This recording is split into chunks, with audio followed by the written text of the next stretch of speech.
एक बार की बात है। एक छोटे से गांव में दो भाई रहते थे, रामू और सामू। रामू बड़ा भाई था और सामू छोटा। दोनों भाई बहुत प्यार से रहते थे, लेकिन उनके विचार बिल्कुल अलग थे। रामू को पढ़ाई लिखाई में बहुत रुचि थी। वह हमेशा किताबें पढ़ना, नई नई चीज़ें सीखना और अपने गुरुजी की बातें ध्यान से सुनता। दूसरी तरफ सामू को धन कमाने की जल्दी थी। उसे लगता था कि अगर उसके पास बहुत सारा पैसा होगा तो वह ज़िंदगी में सब कुछ हासिल कर लेगा। रामू अक्सर सामू से कहता, सामू पढ़ाई कर लो, शिक्षा हमें सही रास्ता दिखाती है। धन तो आता जाता रहता है, लेकिन शिक्षा हमेशा हमारे साथ रहती है।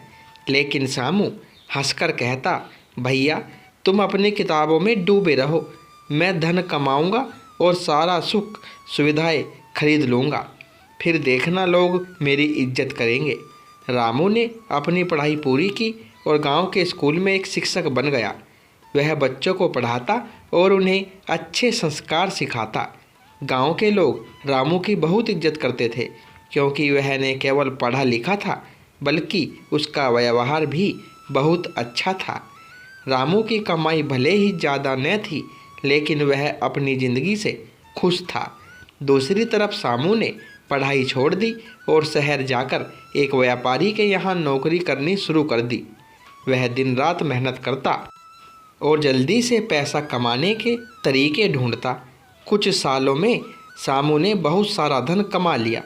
उसने एक बड़ा सा घर बनवाया, नई नई चीज़ें खरीदी और गांव में सबको दिखाने लगा कि वह कितना अमीर है।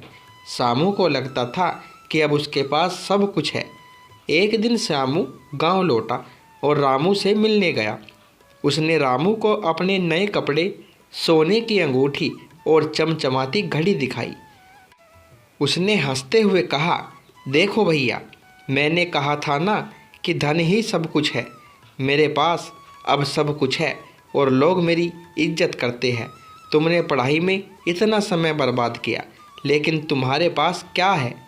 रामू ने मुस्कुराकर कहा, सामू, धन कमाना अच्छी बात है, लेकिन शिक्षा हमें समझदारी देती है। मेरे पास भले ही ज़्यादा पैसा न हो, लेकिन मेरे पास ज्ञान है जो मुझे सही रास्ता दिखाता है। सामू ने रामू की बात को अनसुना कर दिया और अपने घर चला गया। कुछ समय बाद गांव में एक बड़ा संकट आया। गांव के पास की नदी में बाढ़ आ गई और गांव का ज़्यादातर हिस्सा पानी में डूब गया। लोगों के घर टूट गए, खेत बर्बाद हो गए और खाने पीने की चीज़ें खत्म होने लगी। सामू का बड़ा सा घर भी बाढ़ में बह गया। उसका सारा धन पानी में डूब गया और वह बहुत परेशान हो गया। सामू ने सोचा, अब मैं क्या करूं? मेरा सारा धन तो खत्म हो गया। वह दुखी होकर रामू के पास गया और बोला, भैया, मेरे पास अब कुछ नहीं बचा। मेरा सारा धन बाढ़ में बह गया। अब मैं क्या करूं? रामू ने सामू को गले लगाया और कहा, घबराओ मत सामू, मेरे पास शिक्षा है और मैं उसका इस्तेमाल करके गांव की मदद कर सकता हूं। तुम भी मेरे साथ आओ। रामू ने गांव वालों को इकट्ठा किया और एक योजना बनाई। उसने अपनी पढ़ाई के दौरान सीखी हुई बातों का इस्तेमाल किया। उसने गांव वालों को बताया कि कैसे वे नदी के पानी को रोकने के लिए एक छोटा सा बांध बना सकते हैं। उसने यह भी सिखाया कि कैसे वे बारिश के पानी को इकट्ठा करके खेतों को फिर से हरा भरा कर सकते हैं।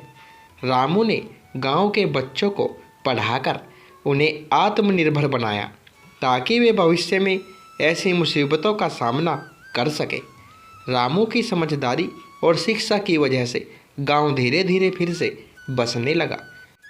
गांव वालों ने रामू की बहुत तारीफ की और कहा, रामू, तुमने हमारी जान बचाई। तुम्हारी शिक्षा ने हमें नया जीवन दिया। सामू ने यह सब देखा और उसने अपनी गलती का एहसास हुआ। उसने रामू से कहा, भैया, मैं समझ गया कि शिक्षा धन से बड़ी है। धन तो आता जाता रहता है, लेकिन शिक्षा हमेशा हमारे साथ रहती है। मुझे माफ़ कर दो। मैंने तुम्हारी बात को पहले गंभीरता से नहीं लिया। रामू ने मुस्कुराकर कहा, कोई बात नहीं श्यामू, गलती सबसे होती है। अब तुमने सीख लिया तो आज से मेहनत करो और शिक्षा हासिल करो। श्यामू ने रामू की बात मानी और फिर से पढ़ाई शुरू कर दी। उसने गांव के स्कूल में दाखिला लिया और रामू के साथ मिलकर बच्चों को पढ़ाने में मदद करने लगा। कहानी से सीख। शिक्षा धन से ज़्यादा ज़रूरी है क्योंकि यह हमें समझदारी देती है। रामू ने मुश्किल समय में हिम्मत नहीं हारी और अपनी शिक्षा का इस्तेमाल करके गांव की मदद की। श्यामू ने अपनी गलती से सीखा और शिक्षा की ताकत को समझा। तो दोस्तों, कहानी अच्छी लगी हो तो वीडियो को एक लाइक और शेयर अवश्य करें और चैनल पर पहली बार आए हो तो चैनल को सब्सक्राइब करें। धन्यवाद दोस्तों।